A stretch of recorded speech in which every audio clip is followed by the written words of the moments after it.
Sarah, and I'm a textile designer at Big W. Today I'm going to show you how to tie-dye a t-shirt in just a few simple steps. You will need a white t-shirt, some beads, plastic containers, RIT dye, rubber bands, rubber gloves, cooking salt, hot water, a squeeze bottle, scissors, and a ziplock bag. You will need to pre-wash your cotton shirt in the washing machine. Once washed, soak it in water and squeeze out the excess, but don't wring it. Lay your wet shirt out flat, starting from the center. Twist the shirt until you have a spiral shape. Hold the design in place with rubber bands.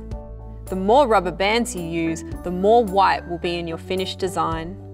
Prepare your dyes. Make sure to wear gloves. For each color dye, you will need to mix 2 tablespoons of RIT liquid dye, 1 tablespoon of cooking salt, and 1 cup of hot, not boiling, water. Mix each dye in a plastic container until the salt is dissolved, and then pour it into a squeeze bottle.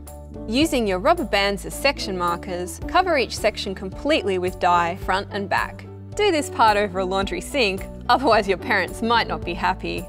Have a Ziploc bag ready. Once covered in dye, place the t-shirt bundle in the bag and leave it for 30 minutes. Keeping the rubber bands in place, rinse the t-shirt under cool, not cold water, until the water runs clear of excess dye. Once the water is clear, carefully take off each rubber band. Put your t-shirt through a rinse cycle in the machine and then hang it out to dry. Once dried, you'll end up with something like this. And you don't have to stop at tie-dye. Why don't you try adding some beads? Using fabric scissors, cut up from the hem of your t-shirt about 10 centimeters. Repeat this step all around the hem, leaving approximately 1 to 1.5 centimeters in between each strip. The jersey fabric of the t-shirt will naturally curl in on itself, making the next part much easier. Thread 3 to 4 beads onto each strip and secure them at the bottom with a knot. Repeat this step all around the hem until all the strips have been beaded.